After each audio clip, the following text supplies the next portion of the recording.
My name is John Tucker. I'm the Pfizer Global Supply Site Leader here in Andover, Massachusetts. The site has 1,400 talented employees with expertise and a proven track record in the development and manufacture of complex medicines, including vaccines.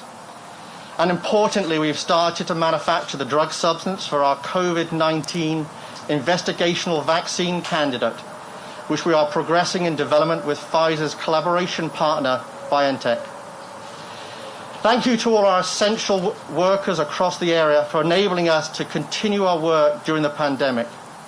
We continue to develop potential new products and manufacture life-saving medicines such as Prevnar, our pneumococcal vaccine, and Benefix, our recombinant factor IX treatment for hemophilia, and also medicines for oncology. I'd also like to acknowledge our Pfizer Andover colleagues and contractors who have worked throughout the pandemic to enable manufacturing and development of new and existing medicines. We have implemented new ways of working, mask wearing, practicing social distancing, and intensified hygiene practices. We've staggered work patterns. These have only been possible with the support and dedication of colleagues and contractors on site. Pfizer Andover is an important component of Pfizer's biologics and vaccine supply chain, which includes approximately 7,000 colleagues at 12 manufacturing facilities and in 10 countries. Here in Pfizer Andover, we take enormous pride in what we do, contributing to Pfizer's purpose, breakthrough that changes patients' lives.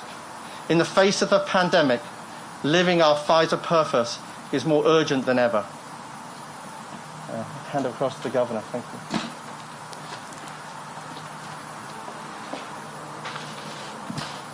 Good morning, and thank you, John, and thanks to the whole Pfizer team on behalf of myself and the Lieutenant Governor for having us here today. Before I get into the discussion about what Pfizer's up to, I just do want to run through our daily updates on COVID-19 testing cases and hospitalizations. Yesterday, DPH reported test results for over 15,500 individuals. That brings the total number of tests that have been administered in the Commonwealth to almost 1.5 million. There were 356 new positive cases reported yesterday. That number appeared higher on Wednesday because there was a delay in reporting to DPH from a big hospital group. DPH has assigned those positive test results to the appropriate day of the test retrospectively. In total, there have been 109,096 cases statewide, and the 7-day positive test rate is about 2%. 368 patients are hospitalized for COVID-19, and of that, 62 are in the ICUs. The 3-day average number of patients hospitalized is down by 90% since the middle of April. Currently, only 2 hospitals are using surge capacity, and that's not for COVID. As I said on Monday, we've seen good progress here in Massachusetts. Our goal, of course, is to continue to drive down those numbers, but that's only possible with the vigilance and the discipline of every resident. Recently, there have been reports of community outbreaks, in many cases that were linked to parties or a location that wasn't complying with the COVID-19 guidance that's been issued by the Commonwealth and by the feds.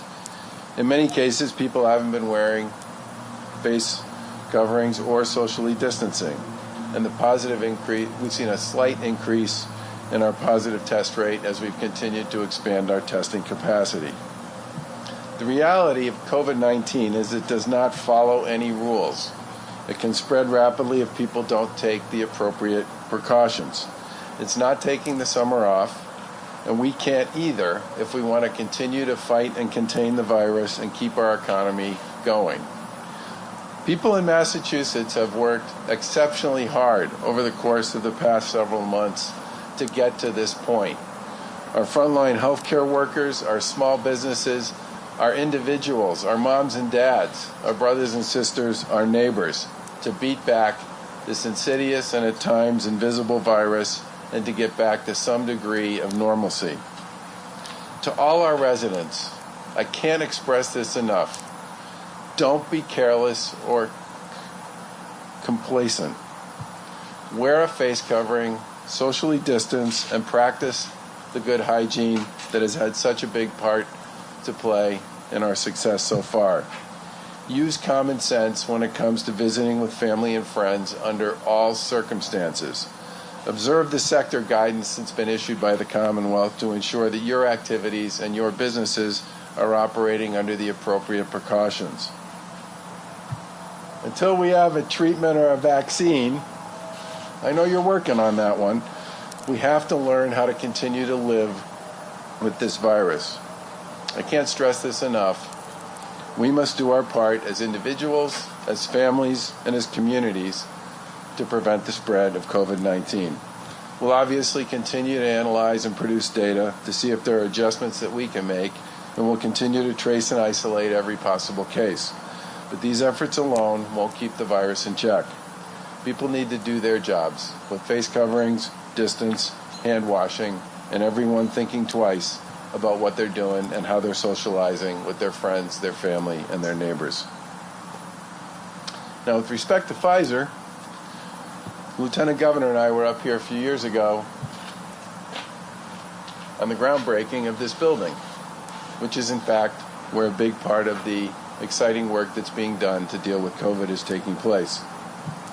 We know the Commonwealth has always been a leader in innovation, and we're lucky to have some of the best and brightest minds in research, science, and medicine right here in our backyard. The doctors and scientists are world class, and here at Pfizer, we see that every day firsthand. Pfizer's been working hard to provide a safe environment for their team to continue supporting medical advancements that change patients' lives, all while prioritizing COVID-19 response efforts. The site manufactures vaccines and life-saving medicines to treat cancer and hemophilia, which John mentioned, and their team of expert scientists has also been working around the clock to bring breakthrough solutions to patients. As we continue to fight this virus against COVID-19, a vaccine and a treatment can't come soon enough. Pfizer is developing one of the most advanced COVID-19 vaccines. On Monday, they began the last stage, or phase 3, of an experimental COVID-19 study that seeks to enroll 30,000 people. The Andover team has been working on the development, manufacture, and testing of a potential COVID-19 vaccine day in and day out for the past few months, and it's being developed in the lab behind us, supported by their incredible Massachusetts-based team. As John said, they're moving quickly, and they're targeting the fall to file for regulatory approval or emergency use authorization. Some of their highly advanced testing sites will be located right here in the Commonwealth. It's all pretty remarkable, but not surprising, that we have this type of research and development for this global pandemic happening right here in the Commonwealth. A vaccine or a treatment is critical to breaking the cycle of this insidious virus and helping us all return to something more like regular normal. We're grateful for the genius and the diligence of this team and hopeful that they will continue to make progress in the coming months.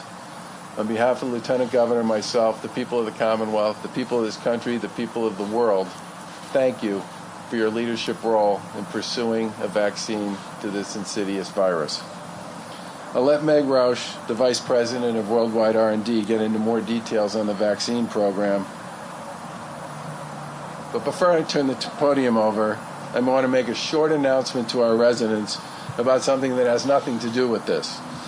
There are some unsolicited packages from a foreign country containing planting seeds that have been mailed to hundreds and perhaps thousands of people in Massachusetts and in 39 other states nationwide. The U.S. Department of Agriculture and the Mass Department of Agriculture have notified the public that these seeds, if planted, are thought to be for invasive plant species that could be very harmful to our environment. Locusts, what's next? We don't believe they're harmful to humans, but please don't plant them.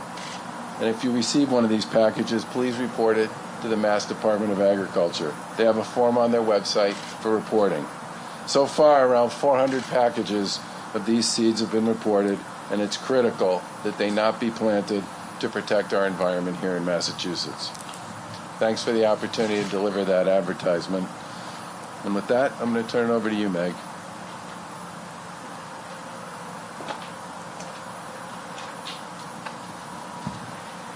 Thank you, Governor and Lieutenant Governor, for coming here. It really means a lot to all of us on this site. My name is Meg Roosh, and I'm the Research and Development Site Leader here. As John mentioned, here at Pfizer Andover, we are very proud to play a key role in the fight against COVID-19. We have recently begun manufacturing a key component called the drug substance for the COVID-19 investigational vaccine candidate. This manufacturing is being undertaken at risk so that we are ready with this drug substance if clinical trials are successful and regulatory authorization is granted by the FDA. I'd like to share a little bit more about the exciting work we do here and about the COVID-19 vaccine candidate. In March, Pfizer and BioNTech announced a collaboration to develop a potential COVID-19 vaccine. This collaboration brought together BioNTech's proprietary mRNA vaccine platform and Pfizer's extensive experience in the global development and manufacturing of vaccines. This mRNA vaccine introduces into the body the genetic instructions for the cell to make a specific protein, in this case, a SARS-CoV-2 protein, which is intended to stimulate an immune response. We make that mRNA right here in Andover using a well-controlled process involving a template, mRNA building blocks, and enzymes. The mRNA component of the vaccine candidate is purified and shipped as a frozen solution to other Pfizer global facilities for further manufacture and filling into vials. To prepare for this manufacturing, over the past months, our scientists have been studying the production process, determining how to make larger batches called scaling up, and implementing testing protocols to closely and carefully study the vaccine candidate's quality. Clinical data for the vaccine has been encouraging so far. Earlier this month, we announced positive preliminary top-line phase 1/2 findings, and just this week, we announced the start of a large phase 2/3 safety and efficacy trial with our lead COVID-19 investigational vaccine candidate. We have the potential, subject to technical success and regulatory authorization, to manufacture up to 100 million vaccine doses by the end of this year and up to 1.3 billion doses by the end of 2021. Our ability to manufacture mRNA with quality and speed at Pfizer Andover is due to the outstanding scientists, engineers, and support staff we have here. In the fight against this global pandemic, we truly believe that science will win. I'm very proud to be working here at Pfizer in Massachusetts. We are truly contributing to breakthroughs that change patients' lives. I'll turn it back over for questions to the Governor.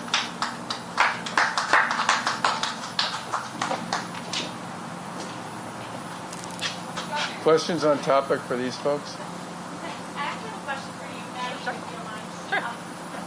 I know you maybe can't answer this, but when the Massachusetts residents get this shot in the arm, where will it be? Would it be a one shot, or would it be a seasonal thing like the flu? Yeah, it's a great question, and certainly we're anxious to see how the efficacy trial works, and that will inform that. You know, I can comment a little on what we're doing between now and October. We're working on making as much vaccine as possible so that it's ready. We hope to file as early as October for some kind of authorization. That will be dependent on the rigorous review by the FDA and the clinical data itself. So we're hoping to have this vaccine ready by the end of the year, which could be the earliest that we might see approval. It really will depend on the data itself. In this trial that was just launched. Yes, it is. The current trial is 2 doses of vaccine. And what do you say to people who are nervous about the vaccines being rushed? Oh, it's a great question. We do not compromise quality. We are very experienced in working in the production of high-quality vaccines and biotherapeutics. We don't cut any quality corners. And the review process of the clinical safety and efficacy data will be very rigorous and in collaboration with the FDA.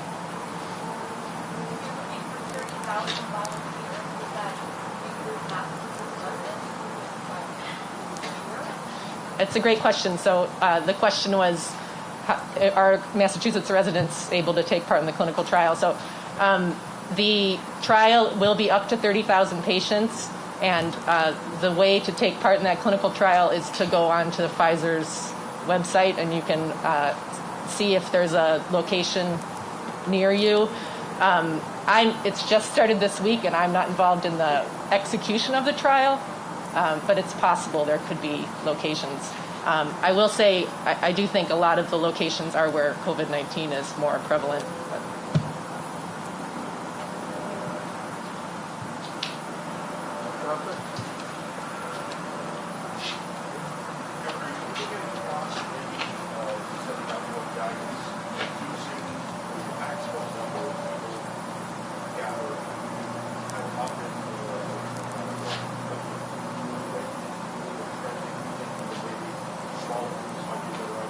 So I think our current guidance right now is it 50 outdoors? 100 outdoors. 25 in. I think that's one of the things we're talking about. But the bigger issue is not so much the nature of the size of some of these gatherings, especially the private, the ones that are going on in backyards and places like that. The bigger issue is, honestly, the behavior generally at those, which is not socially distanced, no masks, and in some respects a lack of respect for how this virus works and how it moves from person to person. There are a lot of things we don't know about COVID, right? And we're all constantly learning as we go here. But the one thing we do know about it is the only way it succeeds and survives is by jumping from one person to another. And we also know that one of the most effective tools we have in the toolbox to keep it from jumping from one person to another is to wear a mask or stay at least 6 feet away from somebody. Those things are pretty much confirmed by everybody. And I think in some respects, this is as much about the way we choose to behave and the way we choose to deal with this virus as it is almost anything else. Governor, with that being said, I know we're taking this day by day. We're trying to find a vaccine. Do you ever see us have to go back and think backwards in phases? See a slight increase in some of the cases? Yeah, I mean, we're currently looking at a lot of the clusters that have popped and to determine where and how those clusters happened. Generally speaking, most of the clusters that have developed so far have all involved what I would refer to as private recreational activity and behavior.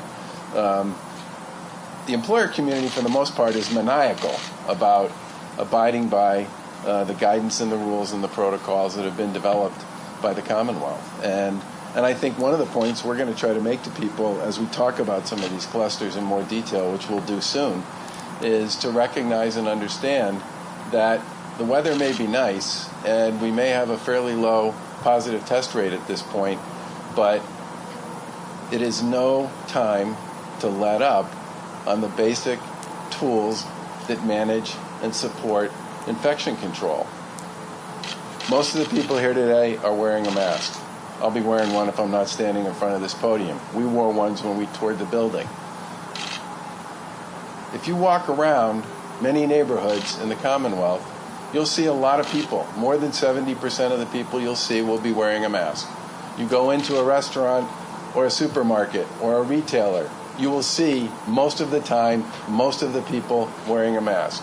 But I promise you, you will also see examples and circumstances of a significant percentage of people not wearing a mask, not socially distancing, not doing the things that got us to this point we're at today.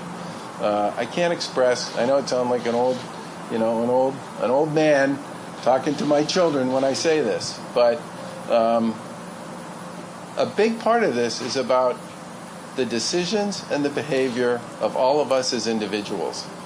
And that is in many ways what we're discovering when we look, Governor Raimondo said they did a pretty decent dive on a bunch of their data in Rhode Island around their increase in positive test rates.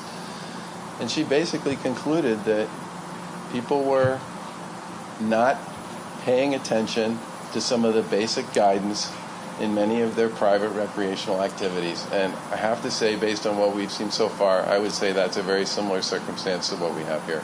Governor Hancock that's having a building today to possibly roll back things like indoor dining. They say, they don't have the infrastructure on the Cape and the islands to take care of these people. How concerned are you, and how many people are going to do that? We've been talking to folks on the islands for the better part of the past few months about many of these issues, and frankly, one of the reasons we chose to take our order on travel and amp it up a bit was due to some of the information we were getting from what I would call sort of some places like that. I think the other thing I would say is, again, if you talk to the folks on Nantucket and many of the other places where we've seen some of these clusters, recreational behavior has a lot to do with where these clusters are coming from. Any update on the opening of schools about that? I think school districts are expected to submit sort of their three-pronged approach to the Department of Elementary and Secondary Education. It's either tomorrow or Monday, isn't it? It's tomorrow. We'll obviously know a lot more when we see that. I think from our point of view, the pediatric community, many of the child welfare folks, many of the folks in the special ed world want to see schools reopen. I think that's in the best interest of kids. But part of the reason we ask folks to develop 3 plans for this is because it's going to be very hard to tell where not just the Commonwealth in entirety is, but where regions of the Commonwealth and communities of the Commonwealth are as we head into the fall. And we thought it was important for people to develop plans to be able to deal with all 3 of those options. They have any plan for school buses? These districts say they don't have a way to get everyone to school with the guidelines, and they don't have other options besides maybe walking over 2 miles.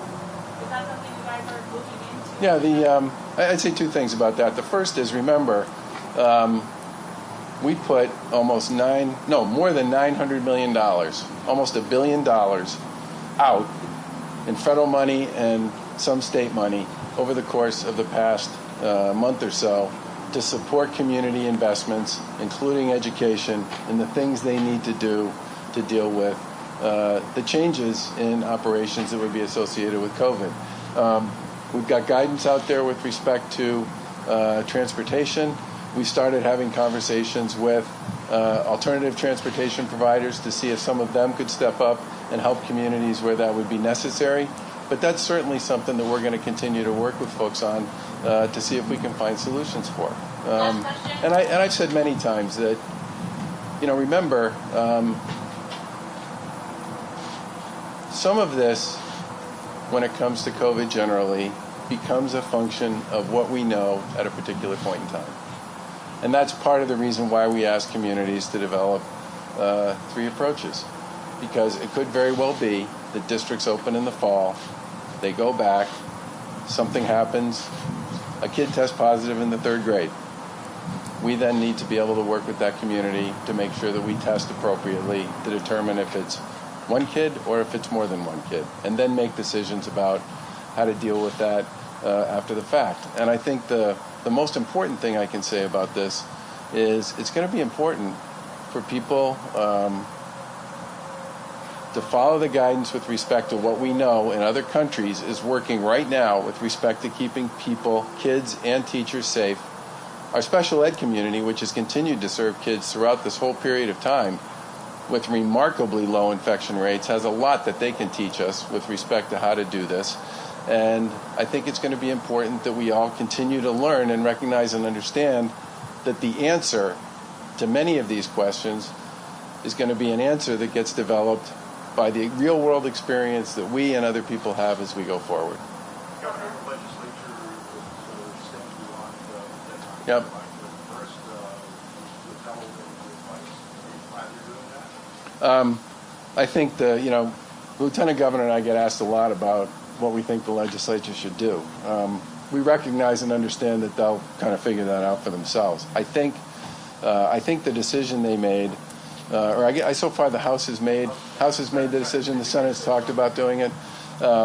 with respect to extending the session is driven in many ways by the lost time that was associated with COVID. I mean, there are many people who lost a lot of time between sort of the middle of March and the middle of June, and I know the legislature feels that way, and they have a number of pretty important elements that are currently working their way through the process. I mean, I'm obviously very interested in seeing the housing choice legislation so that we can start building more senior, more affordable, more workforce housing more quickly here in Massachusetts. That was one of the elements that moved in the economic development bill that went from the House to the Senate. You know, big shout out to the House and to Chairman Honan and to the other members of the Housing Committee and the Ways and Means Committee for making that happen. I would love to see that find its way to get back. If that means they need to stay in session for stuff like that to make it through. I was glad to see the House move a health care bill. We now have a conference committee, I'm assuming, that will set up between the Senate and the House on the health care issue. They already have a conference committee that's working on the transportation bond bill. That's really important for a whole bunch of reasons. They're continuing to work through some of the issues around the policing bill, where they have two very large and very complicated bills in both branches. We filed the first one in early June. I mean, there's a lot going on there. And by the way, we don't know exactly what the final federal response to all these issues around COVID is going to be. And that has real consequences for both state and municipal budgets in fiscal 21, and that requires, as a certainty, that at some point we in the House and the Senate are going to have to finalize our budget, but it's hard for us to do that until we know exactly what the feds are going to do. So on some level, I think it had a lot to do with COVID, but there's also a lot of work that's still in process that I think a lot of us would like to see get done.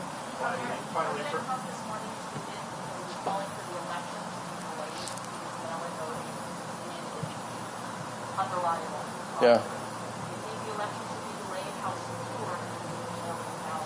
So we held municipal elections in the Commonwealth over the course of the past few months, and in some cases at a point in time when our positive test rate was, north of 10%. We held legislative elections, hotly contested legislative elections over that same period of time. I can just tell you in Swampscott, which is a small town, a lot of people did this with absentee ballots. Election day, they completely changed the way they handled polling, reduced the number of polling places, went to much bigger spaces, spread everybody out. It worked fine.